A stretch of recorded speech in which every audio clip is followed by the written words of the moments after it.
Ang galing-galing mo, Smart dishwashing paste ko. Pritong ulam na masebo, plato o kaldero. Tanggaling for everyday. Ganyan, pag Smart ang dishwashing paste, may double tanggaling formula. Tanggal ang sebo, tanggal ang bakterya. Pahit para walang bahid, linis fantastic sa metal at plastic. Number one ko to. Tanggaling-galing mo, Smart dishwashing paste. ACS. May nagbago. May arte. May budget. Akala nyo lang yon. So solid. White rose papaya, wow, white rose. White rose papaya, wow, white rose. White rose papaya. May glow up with white rose papaya. White rose papaya. May puti power times 2 kasi may papaya at niacinamide. May shea butter and tea tree oil pa. Kutis sulit ang glow up. Glow up with a white rose papaya. White rose papaya. Kutis sulit ang glow up. ACS. Sa lahat ng bagay, simula pa lang, siguraduhing max protection na. Kasi pag kulang ang proteksyon, baka madaling masira. Sa ngipin, dapat may max protection din. Max sa halaga ng unique toothpaste. With Max Protect Formula, help stop cavities before they start, while keeping breath fresh. Try unique maximum fluoride protection. Para max alaga, max protektado. ACS. Aminado ang pamahalaan na malaki ang papel na ginagampanan ng cold chain infrastructure para mapanatili ang kalidad at market value ng fishery products. Kaya naman ang Department of Agriculture full blast sa pagpapalawig ng cold chain facilities sa buong bansa. Tunghayan ang mga hakbang para buhayin muli ang industriya ng pangingisda, lalo na't ang Pilipinas ay nababalot ng libu-libong mga isla. Dito lang yan sa Masaganang Pinas sa DZRH ngayong Sabado, June 20, alas 10:30 hanggang alas 11:30 ng umaga. Sa masaganang Pinas. Sa puso ng kalikasan, natatangi ang prutas ng mangosteen. Ito ay nagtataglay ng antioxidant compounds na alpha, beta at gamma mangosteen. Ang MX3 capsule ay isang food supplement na gawa sa natural na mangosteen. Ito ay tested and proven to help avoid knee joint pain discomfort para iwas-iwas sa sakit with long-term supplementation 2 capsules daily. MX3 capsule. Tunay, natural at orihinal. Mahalagang paalala, ang MX3 capsule ay hindi gamot at hindi dapat gamiting panggamot sa anumang uri ng sakit.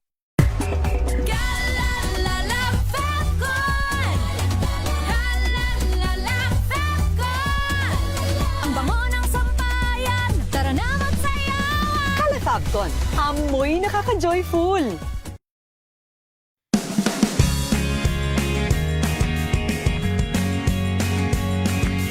Now we are unboxing MX3 coffee. Each box has 10 sachets of low-acid and sugar-free coffee. You can have it hot or cold. Bring it with you anytime, anywhere. Shop at Lazada, Shopee, and in leading drugstores nationwide.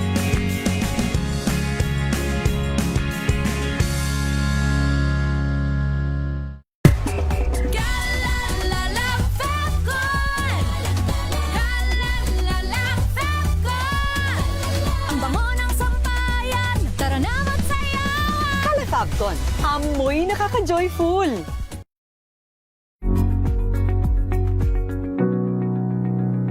This portion is brought to you by ACS Manufacturing Corporation, ISO certified, maker of world-class quality Pride detergent. Caffeine addiction. Yan ang kondisyon ng madalas kinakaharap ng mga taong mahilig sa kape. Isama mo na rin dyan yung mga mahihilig na magpuyat. Bagamat may magagandang benepisyo ang kape sa atin, maaari rin itong magdulot ng masamang epekto sa ating kalusugan kung masobrahan. Kaya naman marami ang naghahanap ng alternatibo na makapagbibigay ng parehong epekto ng caffeine o yung kaya ring makapagpagising gayang na sa kape.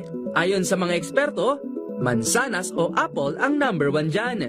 Bagamat walang caffeine, mataas ang sugar content at mayroong sapat na fiber ang mansanas na nakakapagpataas din ng ating energy levels. At kung nangangamba ka naman sa sugar content nito, may sagot din dyan ang mga eksperto. Hindi kasi katulad ng mga inumin na nabibili natin, ang sugar content ng mansanas ay natural.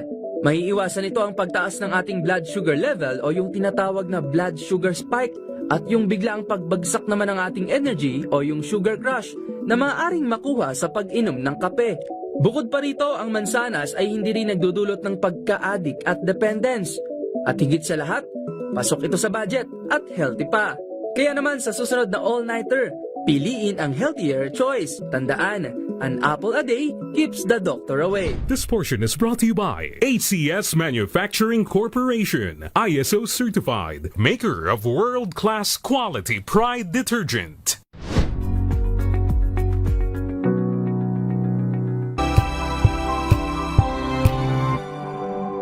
Curious ka ba sa maraming bagay?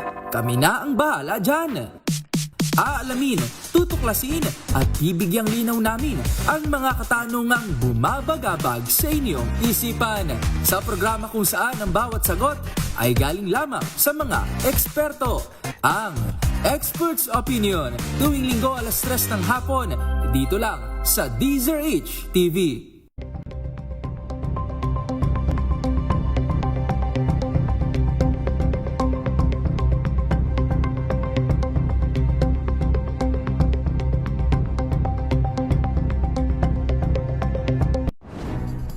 Good vibes ang hanap mo?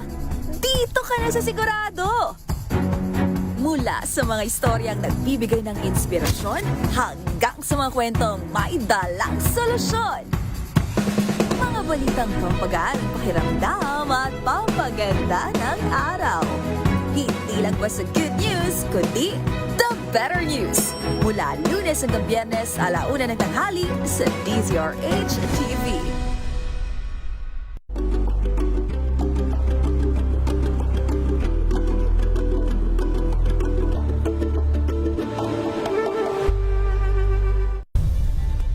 Nagsimula sa pangarap hanggang sa maabot ang tagumpay. Iba't ibang kwento, iba't ibang mukha ng atletang Pilipino.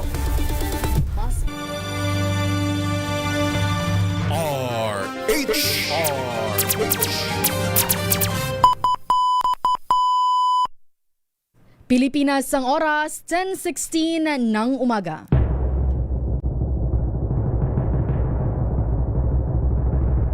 And the Golden Dove for Best Public Service Program Host goes to May Binohan, DZRH. Ito na ang 28th KBP Golden Dove Awardee Best Public Service Program Host, ang Wonder Woman ng Public Service, si May Binauhan. Ang programang naging panata na ang pagsuporta sa lahat ng Pilipino saan man sa mundo sa napakaraming taon. Ang programang nakatatak na sa bawat isip at puso ng Pilipino. DZRH, Operation Tulong. Kasama ang Wonder Woman ng lahat, si Miss May Binauhan, ang tulungang may kasamang balitaan. Live sa DZRH Radio, DZRH TV at online DZRH Operation Tulong. Direktang tulungan at balitaan kasama si Miss May Binauhan sa DZRH Operation Tulong. DZRH Operation Tulong.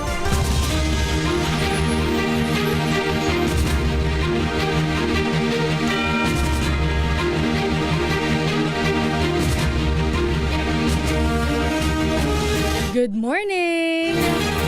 Magandang umaga Luzon, Visayas at Mindanao. Magandang umaga Pilipinas. Ngayon po ay araw ng Huwebes, June 25, 2026. Sa pangalan po ng ating Wonder Woman, Miss May Binauhan, samahan niyo po ako hanggang 11 ng umaga dito po sa DZRH Operation Tulong. Ito po si Wina Pearl Hesoro. Ang ating pong Wonder Woman ay andyan ngayon sa Agusan del Norte, partikular na po dyan sa Butuan City, dahil tayo po'y maghahatid ng daan-daang mobility devices. Mamaya-maya po tayo po'y makikibalita. Live na live po mula sa Butuan City ang ating pong Wonder Woman na si Miss May Binauhan. Pero bukod po dyan, ngayong umaga pa rin po, meron pa rin tayong pasyenteng tutulungan. Walang iba kundi si Mama Rachel Barongan.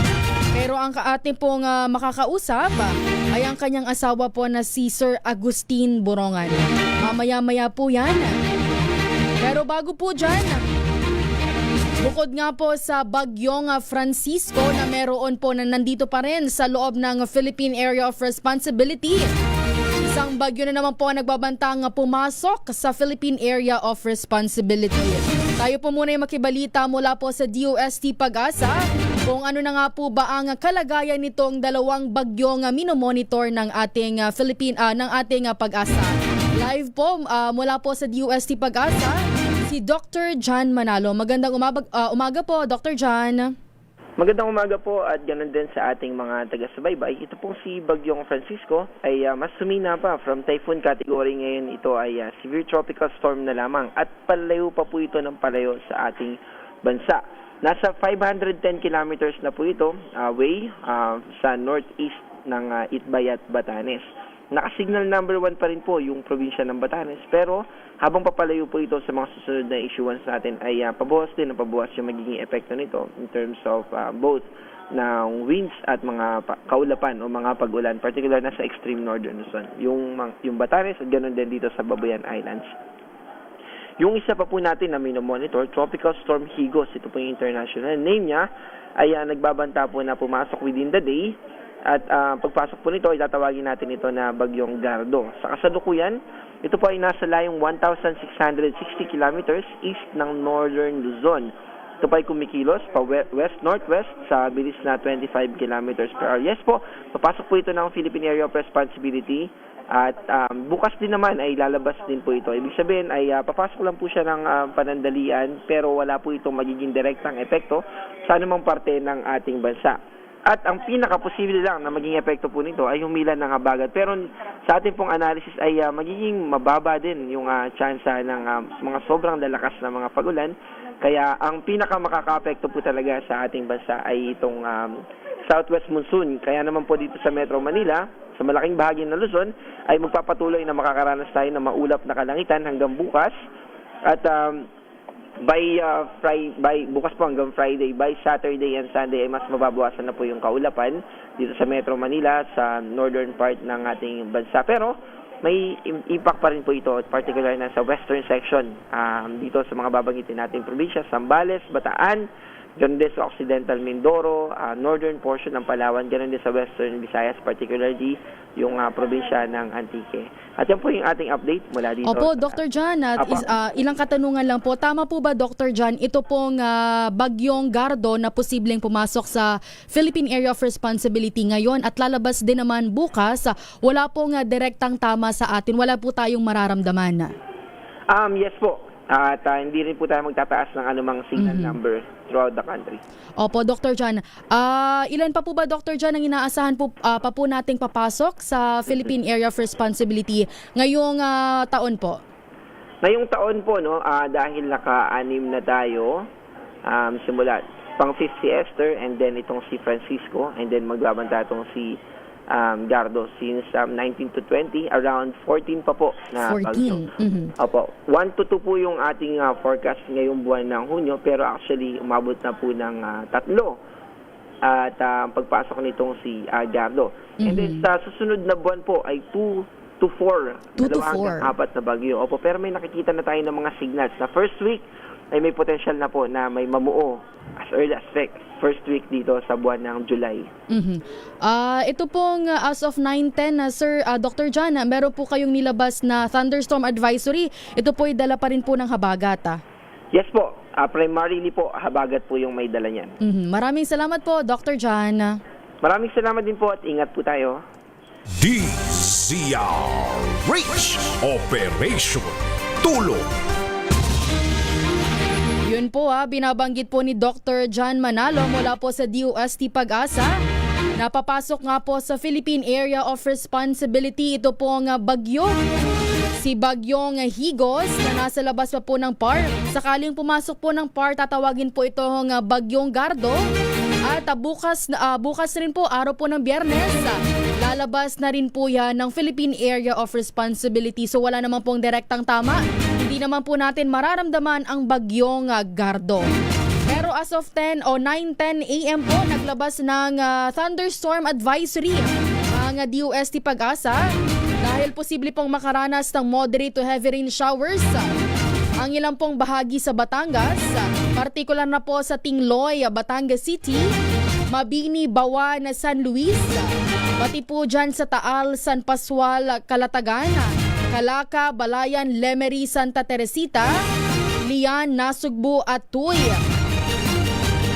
Pati po sa Bulacan ay makakaranas din po ng moderate to heavy rain showers, partikular na po sa Santa Maria, sa Pandi, Balagtas, Bulacan, Bukawe, Ubando, Mekawayan, Marilao, Giginto, Plaridel, Malolos, Norzagalay, San Jose del Monte, Angat, Bustos, Paumbong, Pulilan at Baliwag.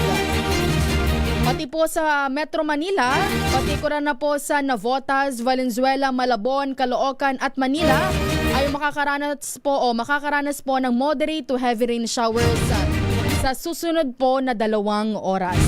Kaya naman po sa ating mga kababayan dyan, ingat-ingat po tayo, lalo na meron pa rin pong habagat. Sa ating naman pong pagbabalik, pupuntahan na po natin ang ating pasyente ngayong umaga. Pilipinas ang oras, 10:25 ng umaga. Ang oras na yan. Hello, Washi! Laundry day na naman! Yay! Anong meron? Mancha ng chocolate, putik, may libag pa! Kaya natin yan! With Pride Washing Machine Detergent, may triple stain-away formula. Tanggal ang makapit, madikit, at malupit na dumit mancha. Kaya easy-easy ang labada. Mula noon hanggang ngayon. All you need is pride. All you need is pride. ACS. May nagbago. May arte. May budget. Akala nyo lang yon. So solid. White Rose Papaya. Wow, White Rose. White Rose Papaya. Wow, White Rose. White Rose Papaya. May glow up with White Rose Papaya. White Rose Papaya. May puti power times 2 kasi may papaya at niacinamide. May shea butter and tea tree oil pa. Kutis sulit ang glow up. Glow up with White Rose Papaya. White Rose Papaya. Kutis sulit ang glow up. ACS.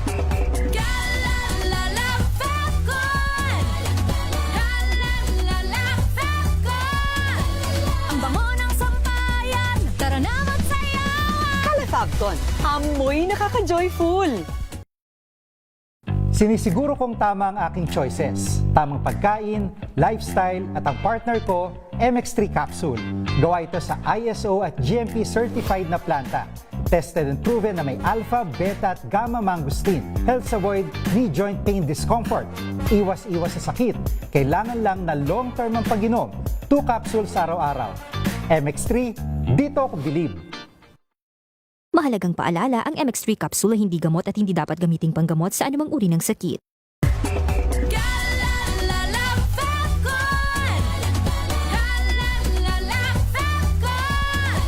Ang bango ng sampayan. Tara na magsayawan. Calafabcon, amoy nakaka-joyful!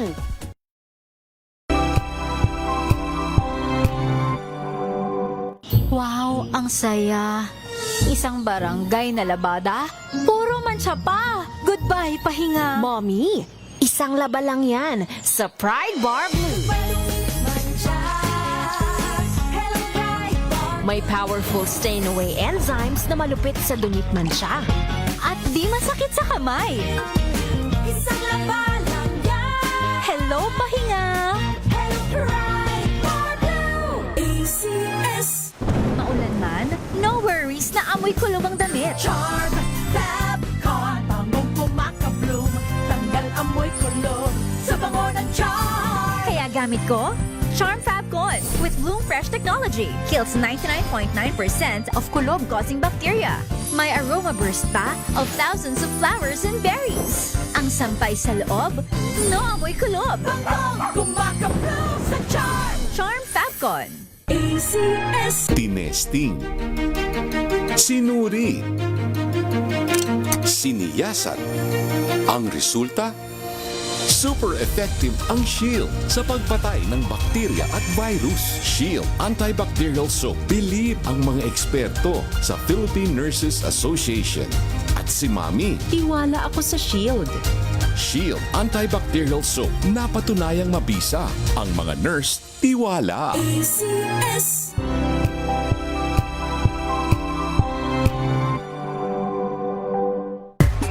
Galalala Falcon! Galalala Falcon! Ang bango ng sampayan, tara na magsayawan! Calefabcon, amoy nakaka-joyful!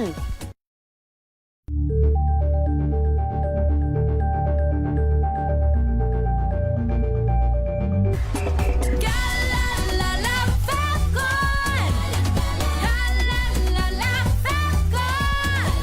Ang bango ng sampayan, tara na magsayawan! Calefabcon, amoy nakaka-joyful!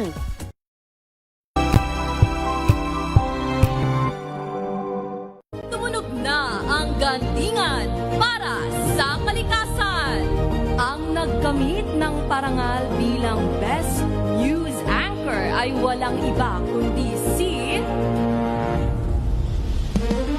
Angelo Palmones ng Magandang Umaga Pilipinas, DZRH Radio 666 kHz.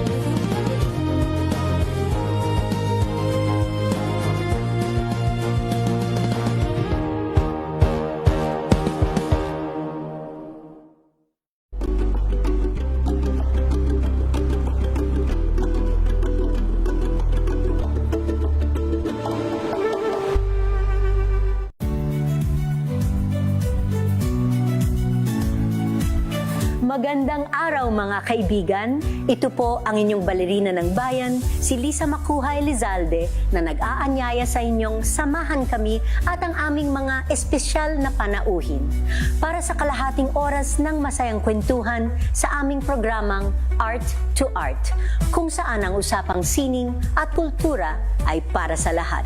Huwag kaliligtaan, tuwing linggo, alas 3:30 ng hapon, dito lamang sa DZRH Radio, DZRH TV, at via online streaming.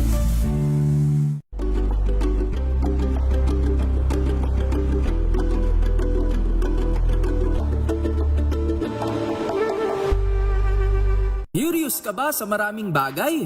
Kami na ang bahala dyan. Aalamin, tutuklasin at bibigyang linaw namin ang mga katanungang bumabagabag sa inyong isipan. Sa programa kung saan ang bawat sagot ay galing lamang sa mga eksperto. Ang Expert's Opinion, tuwing linggo alas 3 ng hapon, dito lang sa DZRH TV.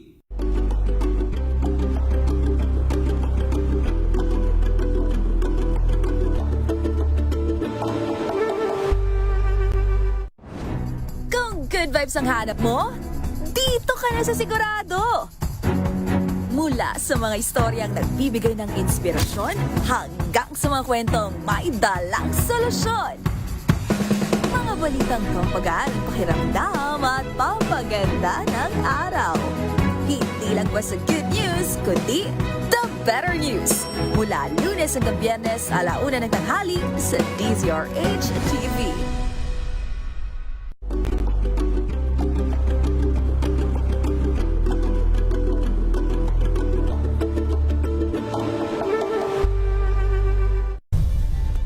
Nagsimula sa pangarap hanggang sa maabot ang tagumpay. Iba't ibang kwento, iba't ibang mukha ng atletang Pilipino. Mas pinatindi, mas pinalakas, at mas pinaaksyon sa Match Point tuwing Sabado, 12:30 ng tanghali sa DZRH TV.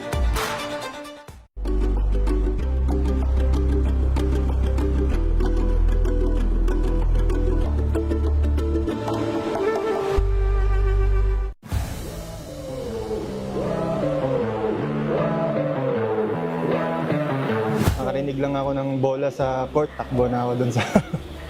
Sobrang grateful ko nung time na yon, dream come true para sa akin. So sa isip ko lang nun, di ko to sasayangin. Dream ko to eh.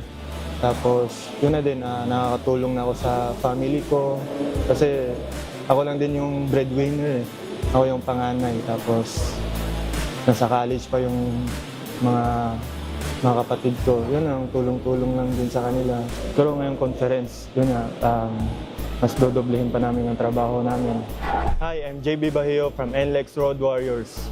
Panoorin ang aking interview sa Matchpoint. Mabuhay ang atletang Pilipino.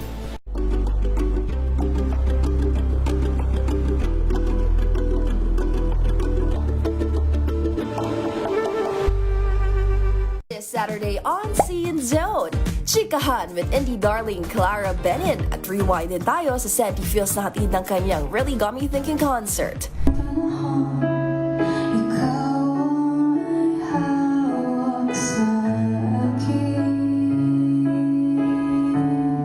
At kilalanin ang US OPM girl group na May May, humandang ma-LSS sa kanilang debut single na Telebong.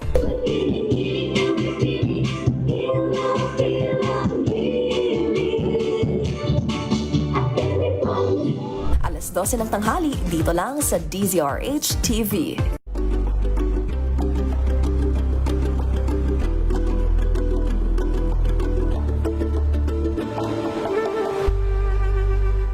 Maagang balitaan, maagang usapan sa mga issue at balita. Kasama si Kuya Angelo Palmones sa Magandang Umaga Pilipinas. Mula Lunes hanggang Biyernes.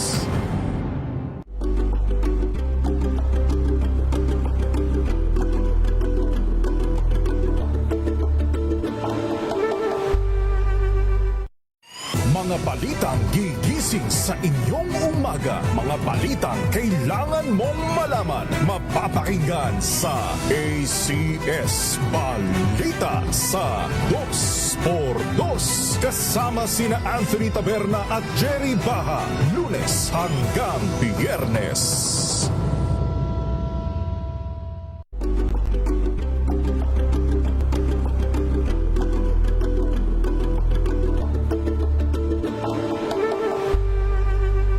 Alamin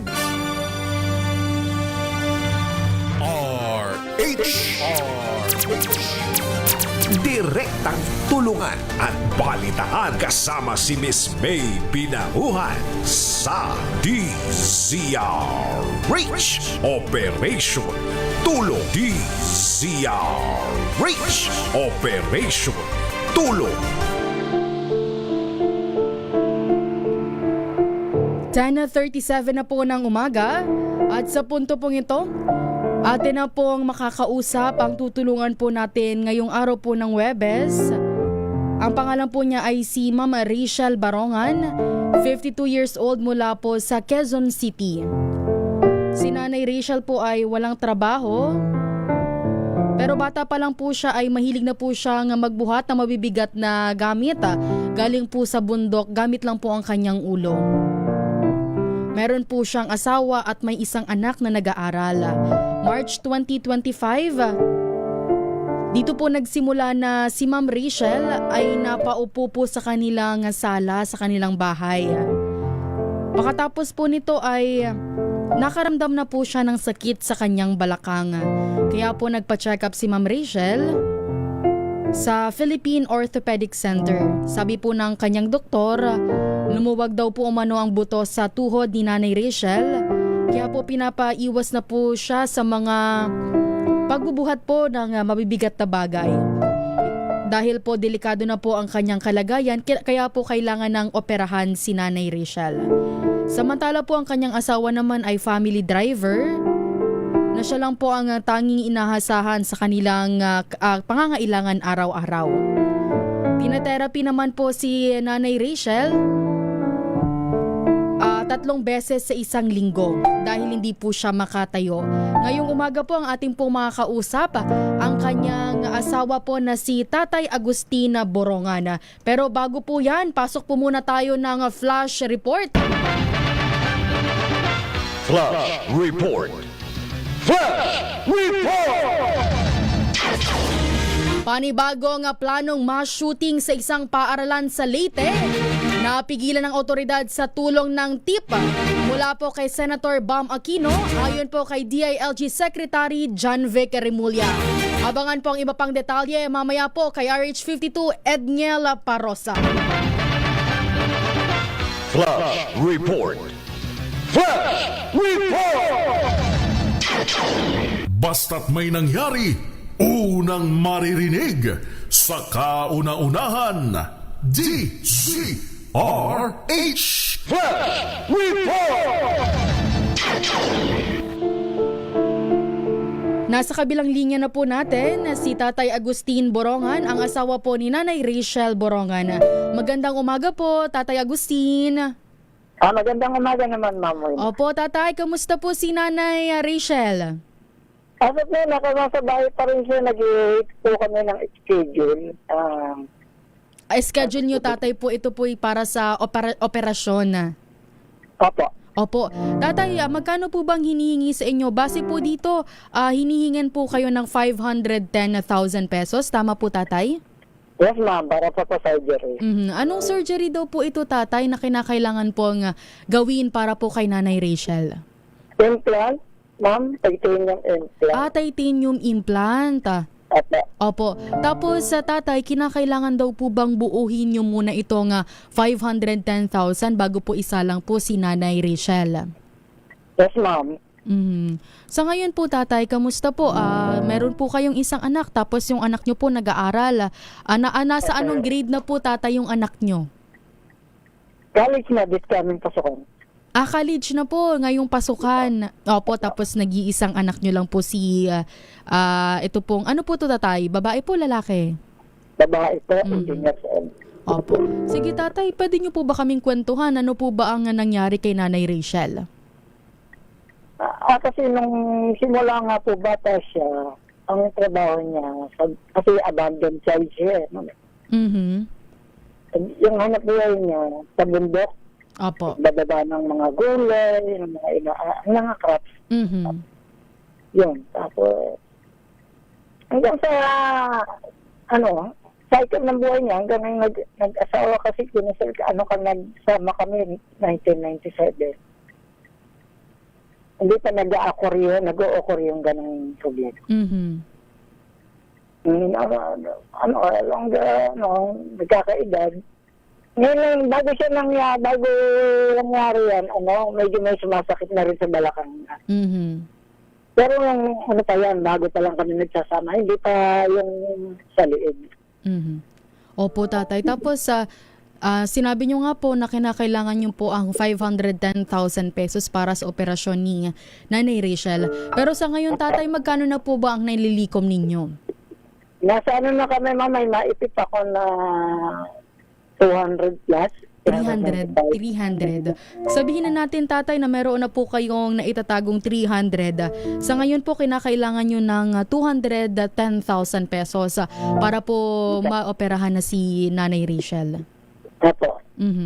Di po ba, Tatay, pwede dito yung halimbawa, parang pareho po sa Philippine Heart Center na 20% muna ng 510,000 o kailangan po talagang buuhin muna ang 510 bago po maoperahan si Nanay Rachel? Kailangan daw po buo kasi yung private po yung supplier. Kaya kailangan pong buuin yung 510. Opo. Sige po, Tatay, nasa inyo pong pagkakataon. Manawagan po kayo sa mga nakikinig at nanonood para po kay Nanay Rachel Borongan. Magandang umaga po sa lahat. Ako si Agustin Borongan. Humihingi ng tulong para sa aking asawang si Rachel Borongan. Bedridden po ngayon sa bahay at nag-iintay ng schedule sa Philippine Orthopedic Center for implant procedure. Sana po matulungan niyo kami. Ayan po. Para po sa mga gustong tumulong kay Nanay Rachel Borongan, pwede po kayo magpadala sa GCash account po ng DZRH Operation Tulong na 0956-197-9471. Ulitin ko lang po ang GCash account ng Operation Tulong na 0956-197-9471. Pwede po kayong magpadala dyan at pakilagay na lang po na ang inyong donasyon ay para po kay Nanay Rachel Borongan. Tatay. Yes. Opo, pansamantala, Tatay, tanggapin niyo po muna Ang ibibigay po sa inyo mula po sa ating Senator Lito Lapid na 2,000 pesos. Maraming salamat po. Opo, at tatay meron pa rin po. Magbibigay po ng 3,000 pesos ang ating pong MG Forex, si Sir MG Forex, si Sir Michael Guy. Sige po tatay, pasalamatan po natin sila. Maraming salamat, Senator. Malaking bagay na po yan kung mula sa puso. Saka si Michael Guy, ang listener niyo ako, makilala ko lahat po yung mga sinabanggit. Maraming salamat po sa lahat ng mga tumutulong. Opo. Sige tatay, wag po kayong mag-alala. Sisikapin po natin na matulungan pa po kayo. Opo. Salamat po, Ma'am Reyna. Opo. Ingat po kayo, tatay. Salamat po ako kay Ma'am May. Opo. Ingat po kayo, tatay. At pasabi na lang din po kay Nanay Rachel, natatagan niya po ang kanyang loob, ha? At pagaling po siya. Opo. Maraming salamat po, Tatay Agustin. Ayun po ang nakausap po natin ngayon. Si Tatay Agustin Borongan, ang asawa po ni Nanay Rachel Borongan, na meron pong spinal cord condition. Sa mga gusto pong tumulong, pwede po kayong mag-send sa aming GCash na 0956-197-9471. Yan po ha, sa mga gusto pong tumulong. Sa atin naman pong pagbabalik, makakausap na po natin ang ating pong Wonder Woman na si Miss May Binauhan mula po dyan sa Butuan City. Pilipinas ang oras, 10:45 ng umaga.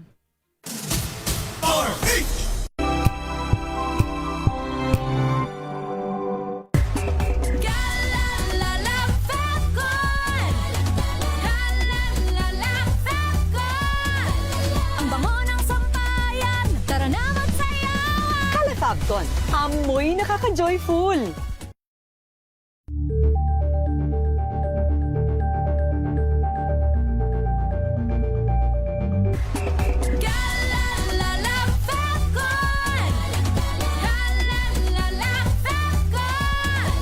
Ang bango ng sampayan, tara na magsayawan. Kala Fabcon, amoy nakaka-joyful.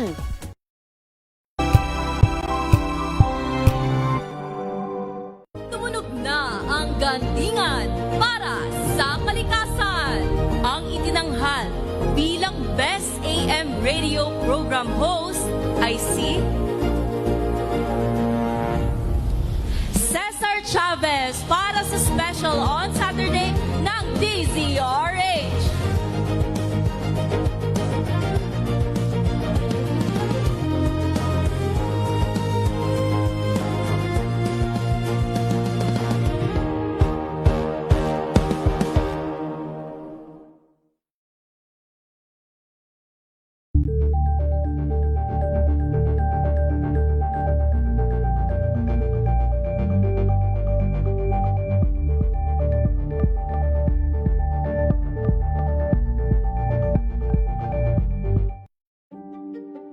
Buklatin ang mga pahina.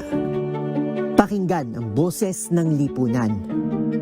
Tunghayan ang mga issue mula sa ibang katayuan. Nakakalungkot kasi deserve ba namin ng ganito? Na hindi nila alam kung ano talaga yung kanilang mga karapatan. Yung gobyerno, tinulungan nila yung kanilang magsasaka. Pinapatahimik tayong lahat using various laws. Through education, kayang-kaya nating baguhin yung ganitong klaseng pag-iisip. Isang kwento, iba't ibang anggulo. Dito, sa Point of View.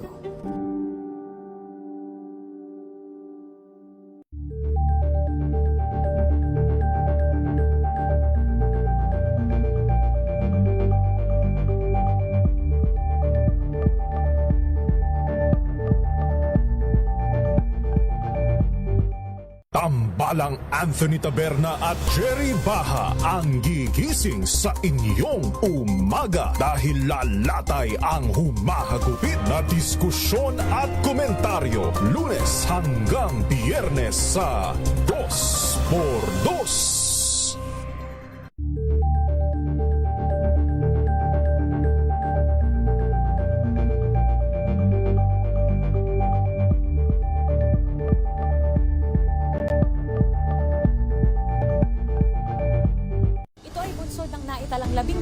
individual na ang kanilang naaresto. Ng Metro Manila Development Authority o MMDA ang No Contact Apprehension Policy o NCAP sa Metro Manila. Sa ang ilang mga dokumento ay peke. Hindi rin legal ang employment na ipinangako sa kanila. Sa mata ng batas, mananagot ang sangkot at may sala. Dahil sa bawat paglabag, may karampatang parusa. Alamin ang mga pananagutan sa likod ng mga bawal. Dito sa Hoy! Bawal Yan! Tuwing Sabado, alas 11:30 ng umaga. Dito lang sa DZRH TV.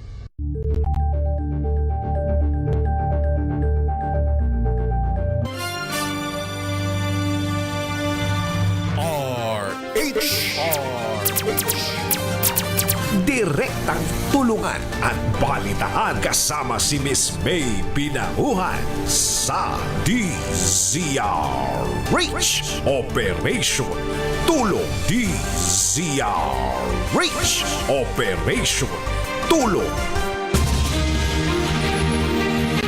10 minuto na lang po bago mag-alas 11 ng umaga. Atin na pong dakuan ang ating Wonder Woman na nandyan po ngayon sa Butuan City sa Agusan del Norte dahil daan-daang mobility devices ipamamahagi po sa mga PWD sa 2 araw na Walk with Faith ng siyam na nagsasama-samang Rotary Clubs sa Agusan del Norte. Kapartner po ang DZRH Operation Tulong. Live po mula sa Butuan City ang ating Wonder Woman RH13 Miss May Binauhan. Magandang umaga po Miss May.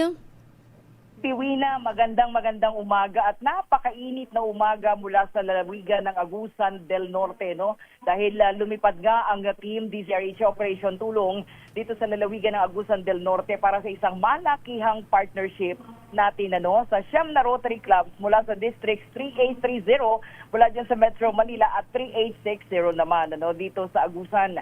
At yan ay ang Walk with Faith, a joint project with Area 3E and 3F na tinaguri ang mobility devices distribution for PWD. So yung ating mga person with disabilities.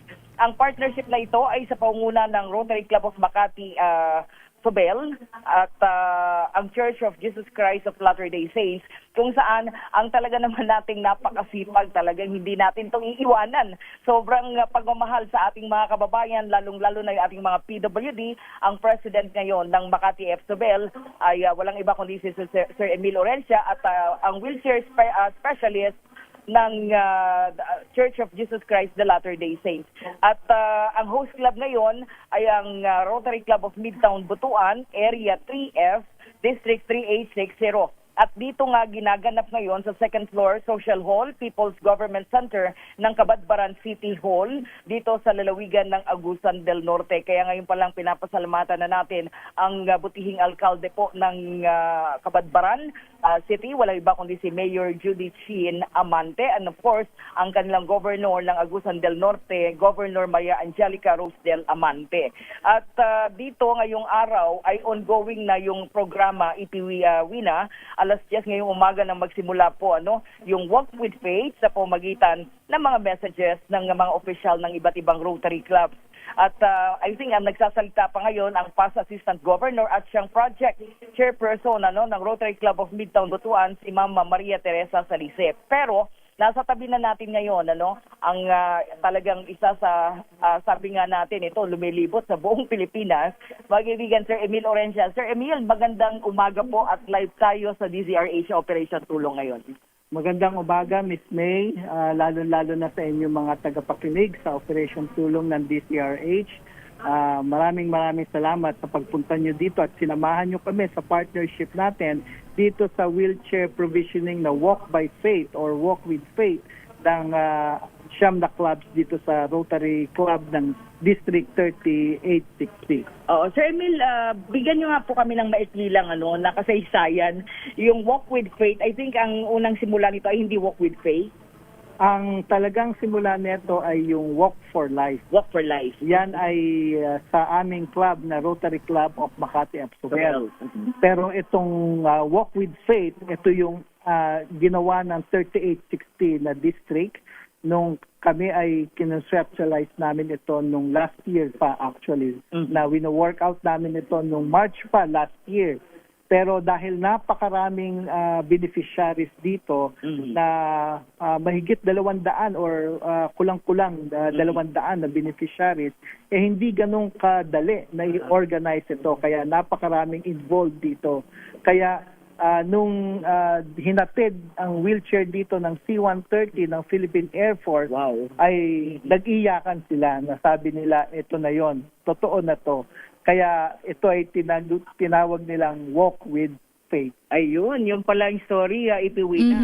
Pero alam mo, hindi hindi biro yun. At syempre sabi nga ni Sir Emil, inilipad ng C-130 yung napakagandang mga wheelchair. Alam mo ba, Ipiwina, tanong natin kay Sir Emil, ang worth ng wheelchair bawat isa, Sir Emil, magkano nga po inaabot? Ito ay nasa 10,004 ang isang wheelchair, isang unit yun. Diba, Ipiwina, at yung mga magkakaroon nito, talaga namang for life na nila yung paggamit sa tibay ng wheelchair na ito, na ang DZRH Operation Tulong ay isa sa mga pangunahing beneficiary na rin ng kanilang mobility devices project. Di ba, Sir Emil? Tama. Itong wheelchair na to ay malaki yung maitutulong sa mga beneficiary, sa mga PWDs natin. Kasi kakaiba tong wheelchair natin ito ay na-customize based dun talaga sa tamang sukat nila. Yes. Sa arm, sa feet, tsaka dun sa backrest. Para ito ay komportable sila at hindi makaka-harm sa kanilang health condition. At sa katunayan, Ipiwina, bago ma-assemble yan, ay mayroon silang, actually ang team ng Sir Emil ay yung tinatawag nilang mga wheelchair assessor. Tama, Sir Emil? Tama. Meron tayong mga kasamang mga volunteers na mga wheelchair assessors na galing din ng Manila, Cagayan de Oro, tsaka Iligan, para i-assess nila yung mga PWDs natin dito na nangangailangan ng wheelchair at mabigyan ng tamang size at tamang type ng wheelchair. Ayun, at yun ang benepisyo ngayon ng para sa ating mga beneficiaries ng wheelchair na ipamamahagi simula ngayong araw, Ipiwina, day 1 pa lang ito, no? Oo, day 1 dito tayo sa Cabadbaran City at ang day 2 tomorrow sa Butuan City ang ating day 2. Ito ay maraming beneficiaries dito. Sobrang dami. Sobrang dami to sa Butuan. Ito ay gagawin sa Robinsons Mall. Wow, ayun, nakita mo Ipiwina ha. Malaking area ang kakailanganin natin dahil ito ay almost 100 plus ng mga wheelchair ang ipamamahagi. Hindi po ito yung mga standard lang, Sir Emil. Meron ding, I think, meron kayong category, hindi lang yung standard na tinatawag ninyo, meron pa. Tama, Miss May, no? Meron tayong cross-terrain, active wheelchair. Ito ay para sa mga active user na kailangan nilang mag-travel through wheelchair ng mahaba ng kilometro, yung mga tina-travel nila. Wow. At ito ay nalalagyan ng attachment na pwede nilang i-propel sa kamay lang. Sa kamay lang. Na hindi na kailangan may nagtutulak. Hindi na kailangan nagtutulak. At the same time, Ipiwina, pag makita mo siguro yung pinapakita natin mga footages, may mga tools yung wheelchair nakalagay sa isang bag, nakalagay dun at nakabitin dun sa pintura ng wheelchair. Yun po ay talagang pinasadya na ninyo, no, Sir Emil? Tama yun, Miss May, kasi para ma-maintain nila yung kanilang mga wheelchairs. Kasi kailangan nilang mahigpitan yung mga bolt kasi tumatagal yan, lumuluwag yung katagalan. Kaya meron silang mga kit doon para ma-adjust nila yung bolt ng wheelchairs. At pagka na-flat yung gulong, mabubulkanize nila. Merong kit doon. Ayun. Alam mo, Ipiwina, isa ito sa adhikain ng DZRH Operation Tulong din at the same time na binabanggit natin every now and then kina Sir Emil na maabot yung mga remote areas ng ating bansa katulad nito. Dahil marami pa tayong mga kababayan, di ba Sir Emil, ang hindi talaga nabibigyan ng pagkakataon na magkaroon ng mobility device sa tanang buhay nila na sila ay PWDs. Tama, Miss May. Kaya lumilibot tayo sa Luzon, Visayas, Mindanao, lalong-lalo na sa mga malalayong area na hindi na talaga naaabot.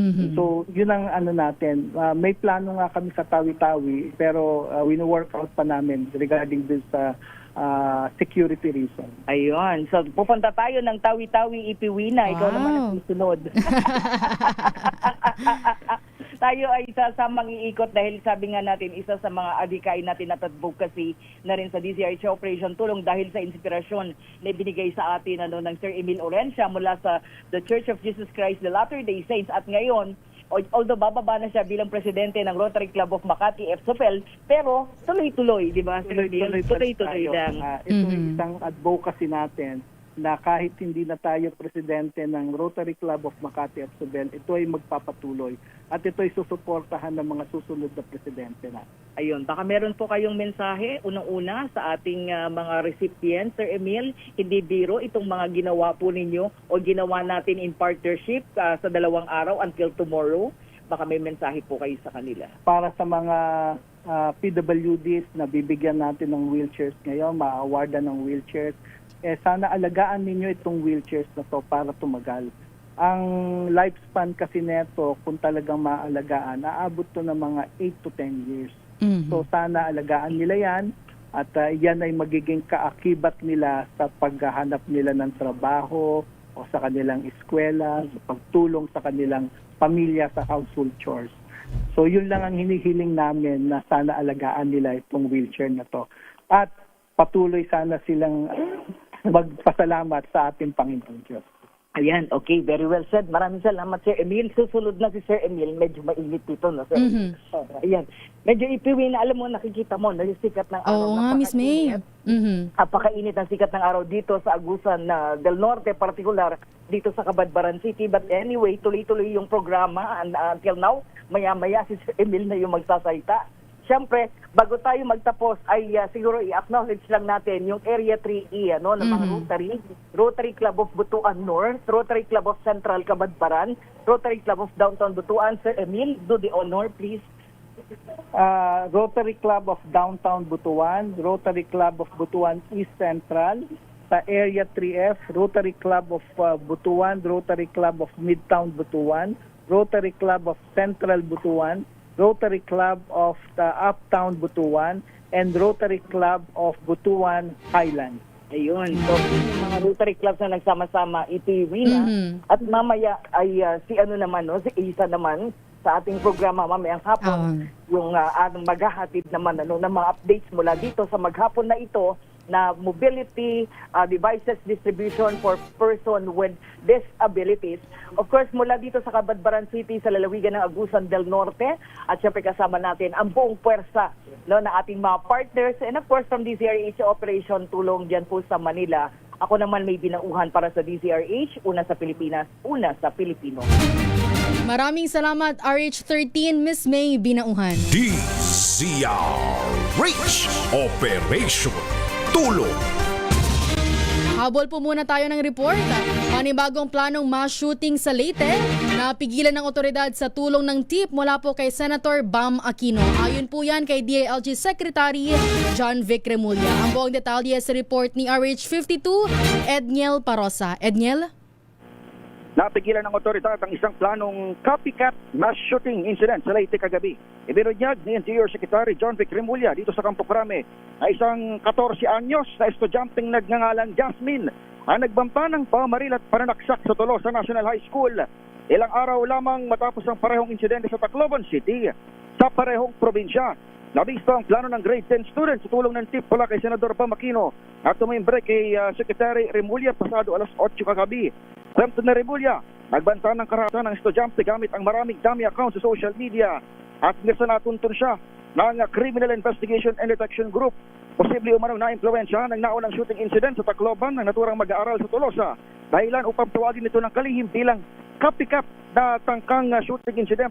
Kapag alaman kasing wala namang access sa baril ang bata, bagay ang kanyang mga magulang sa halip na batid na mayroong family issues at personal na problema itong grade 10 student na isa rin umanong fan o masugid na tagalaro ng online game na Gorebox.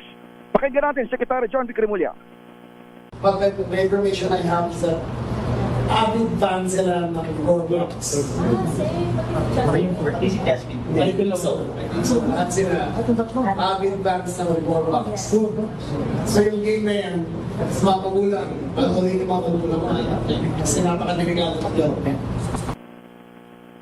Yan ang tinginig ni Secretary Remulla sa ating tanong kung mayroon bang elemento na extremism itong surod-surod na karahasan sa mga paaralan. Samantala, i-rekomenda raw ng kalihim sa Kongreso ang marebisa ang ilang mga tinawag na infirmities o kapalyahan ng batas sa pag-iingat ng baril. Gayon din, may kipag-ugnayan ang DLG at Philippine National Police Department of Education para sa mas maigting na seguridad sa mga paaralan. Payo naman ang kalihim sa mga magulang at ilan pang mga merong impormasyon sa mga nakikitang mga banta online ay agad na itawag sa 911 ang kahit anong klase ng impormasyon kaugnay ng planong mass shooting sa mga paaralan.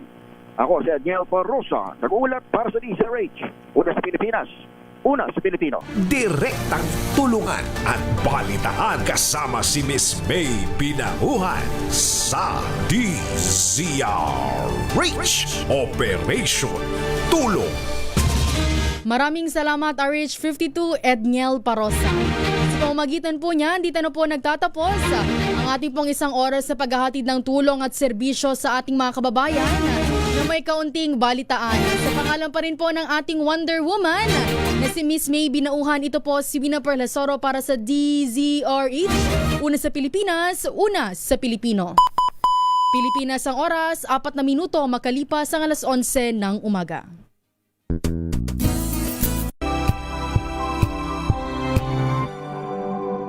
Wow, ang saya. Isang barangay na labada, puro mancha pa. Goodbye, pahinga. Mommy, isang laba lang yan sa Pride Bar Blue. May powerful stain-away enzymes na malupit sa dumit mancha. At di masakit sa kamay.